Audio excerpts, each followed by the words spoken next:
The Crooked God Machine by Autumn Christian. Part 1. 1. Before Daddy started stuffing roadkill in the living room, I almost thought everything would turn out alright. My daddy's hands were like burnt maps. He said if we wanted to learn how to conquer the world, all we needed to do was look at his hands. He came home from the factory and sat at the kitchen table with a glass of whiskey and the after-dinner cigar that Mama always gave him. He kicked off his boots, lit the cigar, and said, "Hey kids, you want to hear a story?" He laid his scarred hands, palms up, on the kitchen table for us to touch. I still remember their texture, like cool brazed metal. When Sissy and I were small and baby brother hadn't yet started to eat his fingers, Daddy picked us up and held us above his head so we could fly. He had an indomitable body that seemed to be the only support that kept our rickety, Dark Creek house from falling into the swamp. He filled every room he entered to full capacity. I can still see the mark above the kitchen door where he once hit his head. Daddy let the sun into the house. He pulled back the curtains, opened the windows, and turned on the lights. He said there were too many dark corners in that house to hide in. There were too many dark corners in the universe. He made Mama pretty by throwing the sunlight in her hair like seeds. I never saw Daddy kiss her, but he danced with her across the living room floor. He chased Mama out onto the porch so that the sunlight jumped off her skin. That was the only time I ever heard her laugh, when Daddy brought her the sun. When Daddy was here, Sissy still wore her Sunday dresses and called me Bubba instead of Charles. She still let me hide inside her coat when the black moon cast its shadow across the house and the plague machines beat against the air with their chuck chuck chuck noises. I curled up against her rib cage and tried to guess how many birds could hide inside her bones, and she whispered, "Shh," and told me morning would come soon. "I'll tell you everything you need to know for a glass of lemonade," he told Sissy when she wanted to learn how to plant a garden. He instructed her how to plant the basil, hyacinths, and tomatoes as he read the newspaper on the front porch. The hyacinths never grew, but the tomatoes flourished. He promised the hyacinths would come in next year, as if he owned the weather. And when I sat outside with my sketchbook and charcoals trying to draw landscapes, chewing my nails until they bled because none of my sketches came out right, he was the one who sat down beside me and put his arm around my shoulder. "Stop looking at the paper. Before you can become an artist, you have to be a scientist," he said. "Look out into the swamp and draw what you see, not what you think you see." One day Daddy came home from work early. He slammed the front door open with a crack and stood there for a long moment, heaving. Then he lurched forward so fast I thought his head might roll off his shoulders and across the carpet. He sat down on the couch and took off his steel-toed work like he was sinking underwater. Mama handed my baby brother to Sissy. She got one of Daddy's cigars, but he declined to take it. Finally, he got his boots off, set them down, and spoke to the wall. "The factory shut down," he told Mama. "What are we going to do?" "Nothing to do," he said. He took the cigar from Mama, handled it like a live animal. He lit it and breathed deep, and his face turned slack like a snapped belt. It seemed as if the house around us shifted, grew darker, as if Daddy's protection against the shadows finally broke, so now they could insinuate themselves through the crevices in the floor. My baby brother cried out. Sissy rocked him with mechanical motions. Mama stared at the wall behind Daddy's head. After dinner, Daddy put back on his boots with the same underwater heaviness that he'd taken them off. It was night time, brighter than I'd ever remembered before. The stars cracked open, and the trees in the woodlamp swamp festered with colors. "You shouldn't go out there tonight," Mama said as he laced his boots. "The hell shuttles are out again, not to mention the monsters." Daddy went to my brother's crib, where he lay asleep. He lingered for a moment with his scarred hands on the railing, then he kissed him on the forehead. "Don't you worry about a thing," Daddy said, to no one in particular. Then he left. I woke up in the middle of the night to Mama and Daddy screaming at each other in the kitchen downstairs. Mama's voice was a runaway train, halting, crashing, and squealing. Daddy's voice was congealed like syrup in glass. My baby brother wailed, but they weren't paying attention to him. I went to the stairs. I found Sissy already there, sitting on the first step in the last stretch of shadow beyond the kitchen light. Sissy craned her neck as she listened. "Don't go down there," she said to me. "That'll get you in trouble." Mama argued like all the wives everywhere. "You don't love me anymore. Think of the children. You could have been killed. The shuttles are out, and if the monsters find you, then you'll never walk right again." Daddy yelled as if he understood what Mama was talking about, but he talked about the anatomy of the plague machines, and the monster he heard singing out in the swamp. He talked of fire he saw growing out in God's head, and the memories of dead friends and canceled television shows that followed him for years. "I'll leave you if you go out there again," Mama said. Daddy laughed. Not an ordinary laugh. It was a sudden pop, a wet bone crunch of a laugh. "Where would you go?" he asked. "You've never been outside Edgewater. You'll be so lost you'll fall off the edge of the world." After that, Daddy went out every night for the next week, drinking with his ex-coworkers at the Legion. Sissy told me one day when Mama wasn't around. There was nothing left for any of us since the factory closed down, except this house and this town that would probably soon collapse underneath us. One night Daddy came home with a bad back and a broken wrist. He took off his shirt in the living room, and I saw from my hiding place at the top of the stairs the bite marks lacerating his back. Claw scratches welded into his rib cage. Mama and Sissy were asleep, dreaming bad dreams that made them cry and shake. I was the only one who saw Daddy sit down on the couch in front of the television and bend over with his pearly bone exposed in his back muscles masticating like a jaw. He closed his eyes heavy, and when he moved on the couch, his wound made a wet sound, a tearing sound, the sound of the earth disintegrating out from underneath me. He stopped bringing us the sun. He no longer chased Mama out onto the porch or gave us his cool hands to touch and tell stories of metal.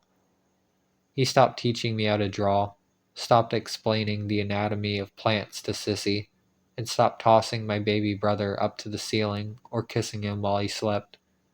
His silence ballooned upwards into our house like a column of smoke. He stopped going out drinking. Instead, he went out in the morning to scrape dead animals off the side of the road. He took up taxidermy and gutted roadkill on the coffee table in the living room while watching God on the television and smoking his cigars. The living room existed in a perpetual haze. Stuffed raccoons, badgers, and possums lined the shelves in every room. "The smoke is bad for the baby," Mama said. She stayed upstairs and drew all the curtains down and rocked my baby brother while he cried and cried. Daddy just tapped his teeth with the tip of his gunning knife and lit another cigar. He pulled down the windows and turned off all the lights in the house except his white work lap. While he worked his bad back cast a nightmare shape against the wall. His broken wrist swelled. One afternoon, Sissy and I sat in the kitchen working on our homework. I leaned back in my chair and looked into the living room. I saw Daddy hunched over a dead deer he'd thrown, legs up, on the coffee table. Mama came down the stairs and walked past Daddy. In the kitchen, she fixed herself a hot cup of lavender tea. She leaned against the counter holding the tea, waiting for it to cool. "Those bloodstains are never going to come out of the coffee table," she said, and shook her head. I couldn't sleep that night because my brother kept crying. I went downstairs to get a glass of milk from the refrigerator and found Daddy still working on his dead deer. The television was on, and God in his black horn mask peered out at my daddy as he worked. His skin glowed yellow and sick underneath the work light. All of his cigars were lined up on the table by his right hand, so that whenever he smoked one down, he could grab another. I glanced over at the clock. It was about 3:30 in the morning. "Hey, Daddy," I said. "Hey, Charlie," Daddy said. "Want to hand me that jar of pickle juice over there?"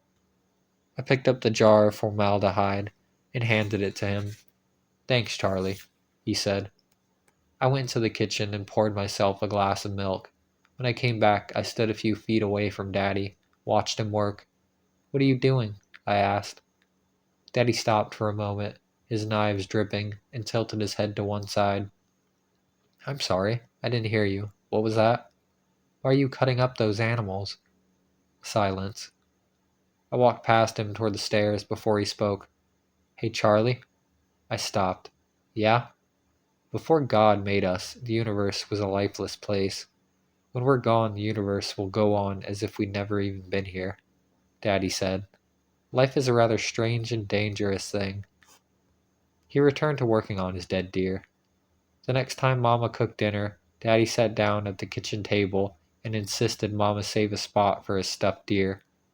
While we ate, the deer watched us from one corner of the table with its plastic red eyes. "Why did you have to give it red eyes?" Mama asked, the first thing she said to Daddy in weeks. "Why not a nice amber?" "What the hell do you care what color its eyes are?" Daddy asked.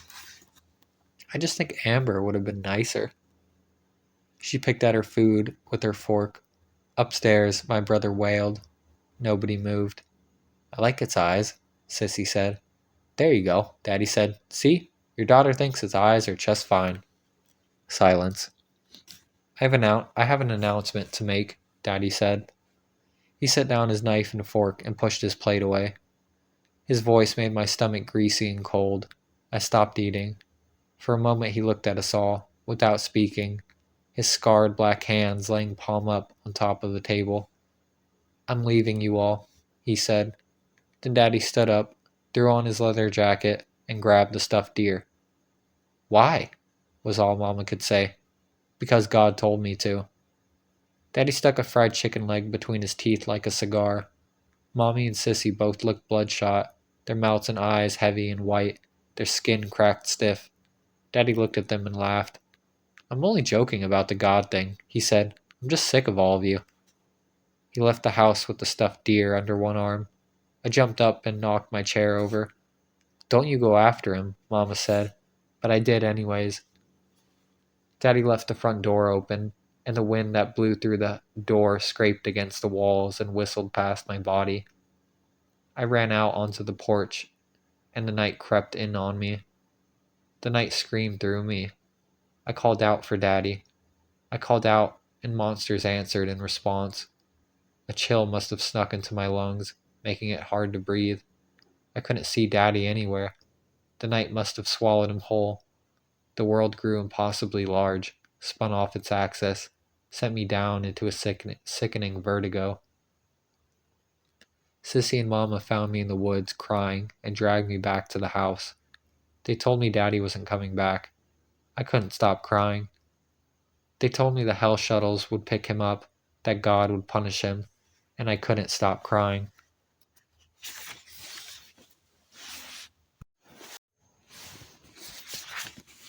2.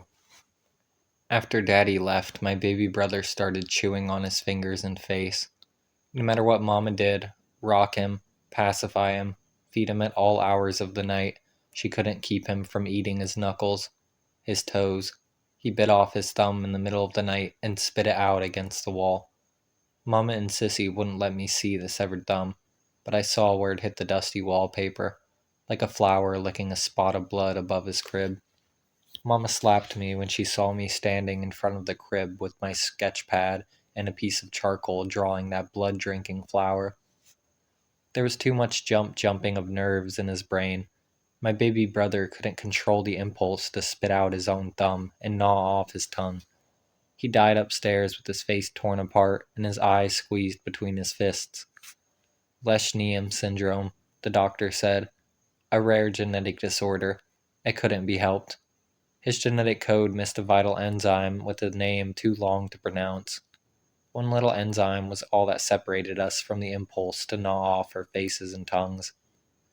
Instead of burying him in the cemetery, Mama placed his body in a sweltering trash bag. I watched from my bedroom window as Sissy and Mama carried the trash bag between them, out the door to the edge of the lawn, next to the swamp. They lowered the trash bag down onto the grass and walked back to the house. I stood at the window for a long time after Mama and Sissy went inside. The sun seeped into the bag. I imagined my brother's fingerless, toeless limbs curled with heat. I got my sketch pad and my charcoal to capture that last image of my brother, but my hand shook too badly to draw. Later, the woman that lived in the swamp crept out from behind the tree line. She dragged her body behind her like a chained shadow. Her red hair was a nest of moss and thorns and bone. She bent down over my baby brother, grasped the trash bag, and dragged him away. Her name's Jolene, Sissy told me later when I asked. She's lived in that swamp as long as anyone can remember. Why did she take our brother? He was a gift, Sissy said, and that was all she would tell me. After Jolene took him away, she decided she wanted me too. As I tried to sleep, she called to me from the dark to come join her down in the green waters. She scratched at my bedroom window as I hid trembling under my bed covers. Your mother's a cunt, Jolene whispered with her mouth pressed against the window pane, and your sister's a whore. I called out for Daddy, but Daddy disappeared long ago. If only this window was your throat, Jolene told me, and she scratched and scratched. I jumped out of bed and ran down the hallway into Mama's room. I found Mama asleep, wearing her sleep mask with the painted bug eyes that looked like they were popping right out of her head. Everything in her gray room rose up to attack me. The nightstand, the bed rails, the dead buttons of flowers on the wallpaper, Mama's ghost hair. Her svelte, sticky rib cage rose up like a wasteland against my knees and rolled past my body. In the corner of the room sat my dead baby brother's crib, and inside the crib his old blood bloomed into a snake. I called Mama's name, but she wouldn't wake. I shook her shoulders, but she wouldn't wake. I sat on top of her like a bad dream, leaned down into her face, and screamed. Bubba, what are you screaming for? Sissy stood in Mama's doorway in her white nightgown, her hair upbraided in the snake coil, rubbing her eyes. Jolene's trying to kill me, I said, and Mama's dead. Everything in the room returned to normal. The looming furniture shrank. Mama's ribcage turned from sand back into bone. The snake of blood had been nothing but a tired spot on an unused mattress. Sissy went to the bedstand and picked up a nearly empty pill bottle. She shook it. Mama's not dead. She just took too many sleeping pills. Jolene screamed and shook the entire house. She spit my name out like a curse word, and the hallway light broke. The house tumbled into darkness. Again, I cried out for Daddy. Charles, Sissy said, you know he's not here. Sissy pressed her mouth to my forehead and whispered a shh that hummed against my skin. Jolene rattled my bedroom window. I'm going to fuck your sister with the branches of this tree, she called to me. Her voice shattered through the room like broken glass. Sissy lifted me off Mama's bed. We went down the hallway past my open bedroom door. Jolene's silhouette plastered itself into my window. Her nails were the color of a sick dog, translucent and green. We hid in the hallway closet and sat on top of boxes full of Daddy's leather jackets. I wanted to tell Sissy to make Daddy come back and save us all, but I didn't dare to make a sound. Sissy touched the back of my neck with the tips of her fingers and stroked my hair. I rattled with Jolene's screams. When morning came, Jolene left and Sissy and I were still alive. We left the closet and went downstairs to find Mama, raised from her sleeping dead stupor and making coffee. Sissy and I sat down at the kitchen table with red eyes and animal seizure nerves. Sissy scratched the table with her nails. I chewed my thumbs into the shape of meat hooks. Oh, you're awake, Mama said. She poured substitute sugar into her coffee and looked out at the window where Sissy's garden lay abandoned in the gloom outside. I thought the Wistara would have come in by now, she said. She sighed, and her body heaved with sephoric weight. Mama took her coffee upstairs and left us alone. Do you want some breakfast? Sissy asked. Her face was a lead weight, and for a moment I saw Mama creeping into her. What is that monster? I asked. If she gets me, will she come after you next? You know what she is, Sissy said. When Sissy and Mama went to sleep, I put on one of Daddy's leather jackets, took a kitchen knife out of the silverware drawer, and went into the swamp. Daddy was gone. I realized that now, and I knew I was the only one to protect Mama and Sissy from everything bad. As I walked through dense fog and cold, I held the kitchen knife out in front of me. Jolene called my name, and her voice shivered through the metal of my knife. I looked behind me, and my house bottomed out and disappeared. I kept walking. The air thickened. The swamp closed over my head. Jolene rose out of the green water, her limbs shining like insect wings, her spine arched against her skin like fish fangs. She reached out toward me and clasped my knife between her palms. The knife scattered her, but did not bleed. The knife scratched her, but she did not bleed. She smiled, and her wet, dirty hair fell in a halo against my forehead. Her crown of tree branch teeth pressed into my cheeks. The tip of my kitchen knife gleamed sharp in the reflection of her eyes, those dripping, fist-sized eyes that could probably cut into bone. I shivered and shrunk in her grip. When she spoke, her voice abraded my head. "Give me the knife," she said, and she pressed her forehead to my mouth and whispered, "Shh," just like Sissy did. She drove my mouth into the folds of her rotting dress. "Give it to me," she said again. I let go of the knife. It slipped through her palms and dropped into the water. She grabbed my hair and shoved my head down. "Look," she said, "down into the water." She forced me to my knees, down into the swamp and silt. My mouth and nose touched the surface of the water. Her nails dug into my scalp. "Look or you drown," Jolene hissed. I looked down, straight to the bottom. There were bones in the water, the skull, finger, and hip bones of children, the bones of all the children lost to bullet wounds and SIDS and cracked heads, the bones of all the children put into black trash bags and left on porch steps so that the monster, with her hands now tugging at my hair, could drag them into the swamp to build her sleeping nest.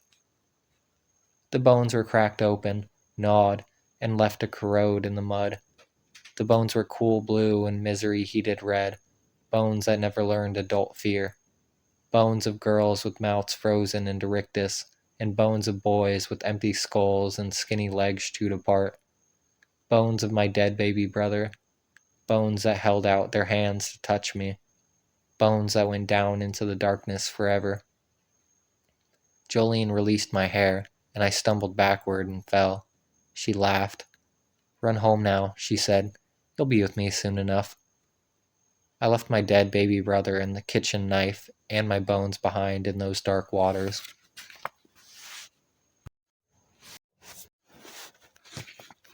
3.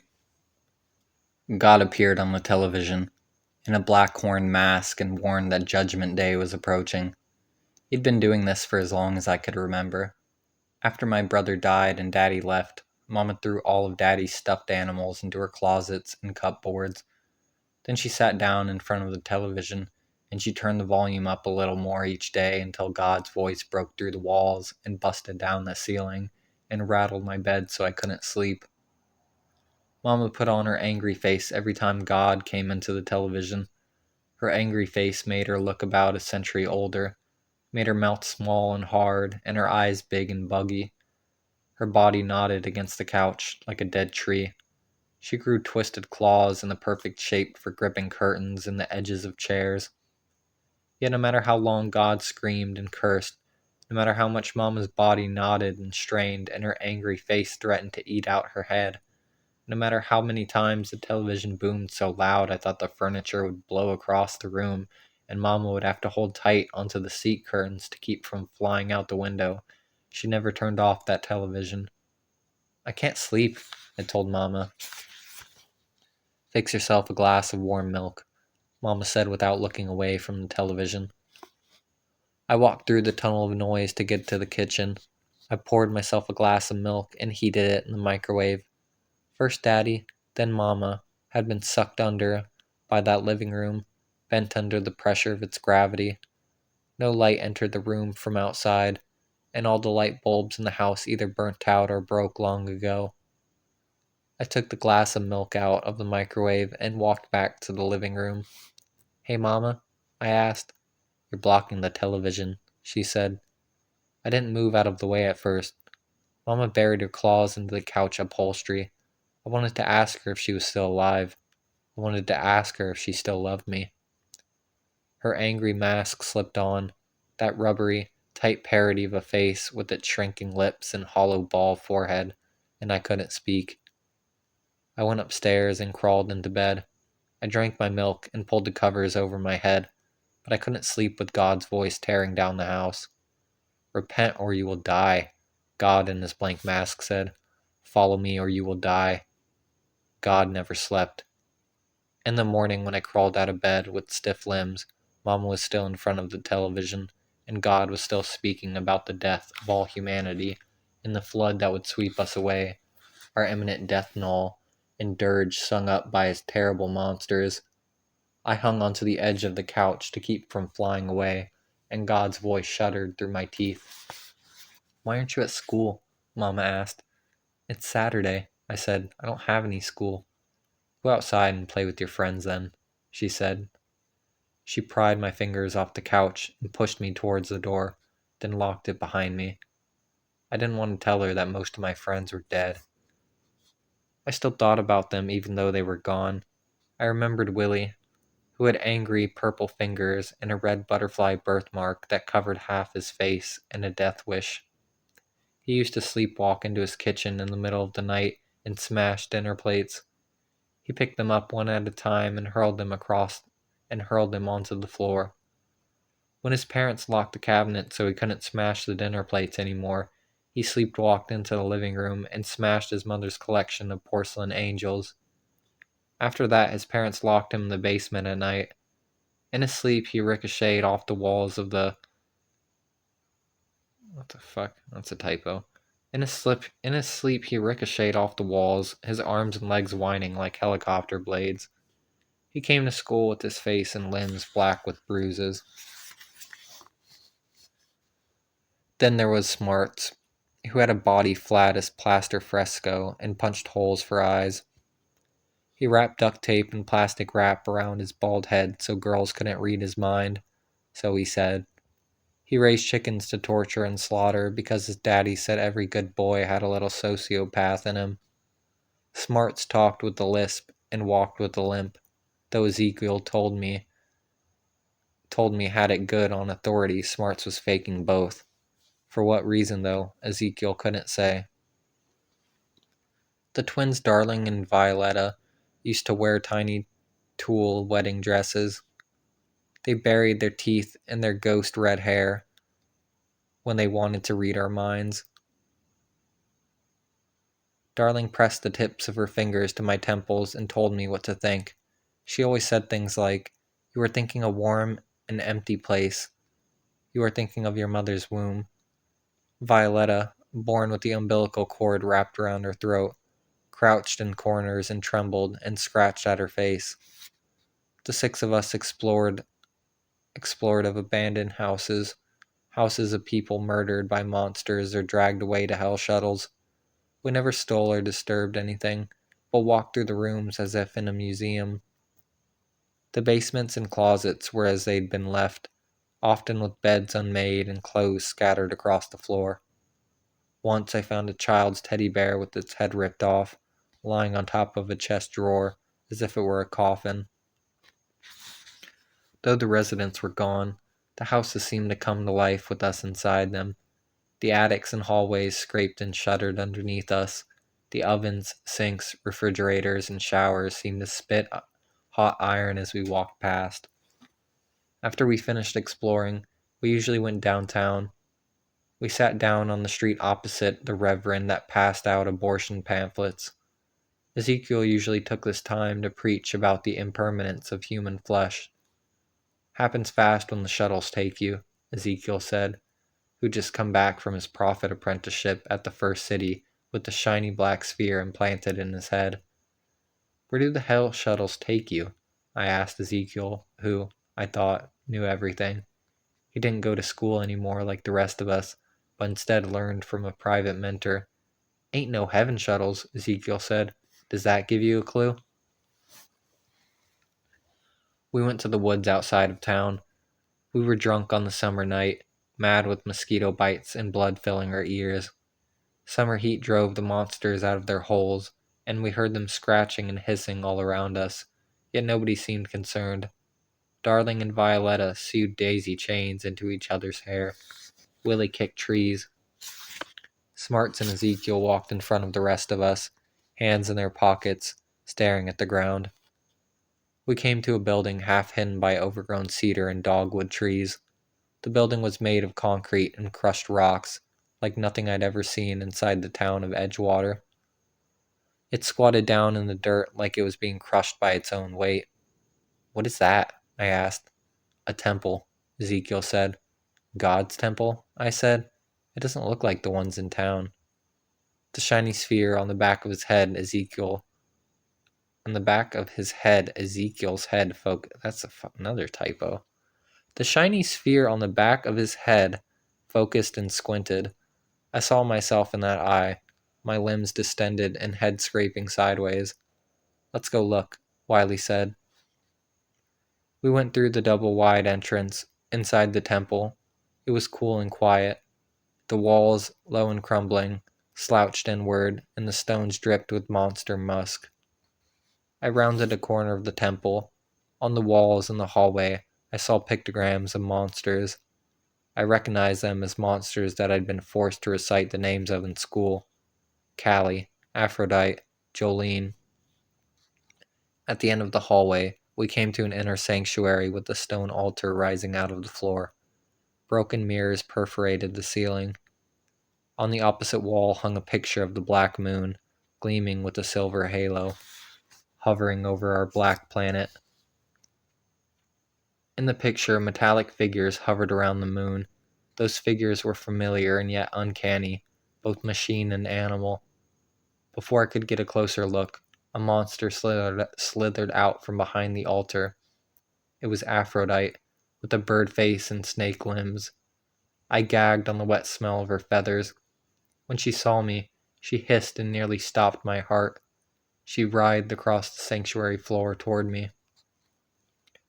Someone grabbed my shoulder. Ezekiel. We ran back down the hallway, into the empty entrance, out into the woods. Smarts and the rest already fled the temple. We didn't stop until we ran into the safety of my room and slammed the door shut. I sat for a long time on the bed, clutching at my chest, those silver machines and black moons stamped into the back of my skull. "Be a little more careful, would you?" Ezekiel said. "I've already been to 7 funerals this week." Ezekiel and I never spoke about what we'd seen in that inner sanctuary again, but on nights when I couldn't sleep, I got up from bed and tried to recreate in sketches those metallic figures I'd seen on the temple wall.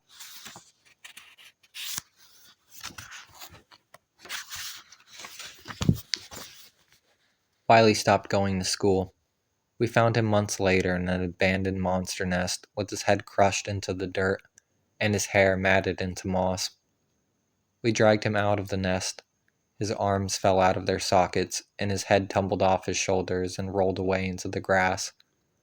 We sat by his in silence. I held his head in my lap and picked the flowers from his skull while Darling and Violetta sewed daisy chains. Smarts dug through the monster nest, pulling out bones and scraps of clothing, and Ezekiel picked at his nails and sighed loudly. After about an hour, we left his body. We didn't speak of Wiley again. Smarts disappeared shortly afterwards. One day, a traveling salesman came to my door. "Can I talk to your mama?" he asked. I never heard anyone with such a cheerful voice, so I let him inside, and he sat down at the kitchen table, and I fixed him a pot of coffee. Mama sat on the couch watching God on the television. "Mama," I called, "someone's here to see you." "I'm not talking to that son of a bitch," she said. The salesman folded his hands on the table and smiled sideways. He said, "Son, do you want to see something?" He made a big spectacle of picking up his heavy black leather briefcase and placing it on the table. He waited for a few moments for a dramatic tension, smiling that sideways smile, before unclasping the big golden buckles of the briefcase and letting it swing open on the table. Photographs filled the briefcase. The salesman picked up one of them and slid it across the table toward me. It was a photograph of Smarts. I knew it was he because he still had tape and plastic wrap around his bald head. He stood in the corner of a grainy dark room with the dirty light bulb on a chain hanging over his head. Someone gouged out his punch hole eyes, leaving his face a wet ruin. They'd placed a ball gag in his mouth and chained his ankles together. "Let me see the other pictures," I said, but the traveling salesman whipped the photograph away and placed it back in his briefcase, then snapped the briefcase shut. "Oh, those are nothing special," the traveling salesman said, and then added in his cheery voice, "Just your friend performing various acts of sodomy." "What's sodomy?" I asked. $5,000, and he'll be returned to you." "I don't have $5,000. "Well, I'm sure one of his friends will," he said, and he thanked me for my time, snatched up the briefcase, and left. Later, Ezekiel mentioned the salesman. "Did anyone else have a weird guy trying to sell smarts come and visit you?" "Yeah," I said. "Yeah," said Darling, her voice barely audible. "Violetta disappeared recently, and without her twin, Darling withered." "Well, I sure as hell wasn't going to pay $5,000 for that asshole," Ezekiel said, and then turned to Darling. "Hey, you ever figured out what happened to Violetta?" "The shuttles took her," Darling said. I was walking home from school, and I ran into a Hell Shuttle pickup a few blocks away from my house. I found Darling on the sidewalk in a line of prisoners surrounded by guards. She ate an apple while the rest of the prisoners clamored at passing neighbors, asking for cigarettes and last kisses. "You too?" I asked Darling, careful not to get too close to the guards wearing their pig-nosed masks and holding stun guns. "I'm going home," she said. "Home? Get away from her," one of the guards shouted at me, and his pig mask nose quivered. "You better go," she said, and smiled. "I'll see you soon." I ran away and didn't stop until the end of the block. I looked back in time to see a Hell Shuttle pull around the corner and stop in front of the waiting line. Darling tossed the apple onto the ground. When the shuttle doors opened, she boarded first. The guards herded the rest of the people after her. Their skin turned gray with anxiety, but Darling remained white. The next time Ezekiel and I explored abandoned houses, I said to him maybe we weren't really exploring, but fleeing. We were fleeing as fast as we could, but it wasn't fast enough. Ezekiel laughed, and he grabbed a teddy bear from the child's room and kicked it around the room. "I'm not going to die like Wiley or Smarts or the twins," he said. "I'm not going to die like you." He tapped the back of his head, and the shiny black sphere smiled down at me.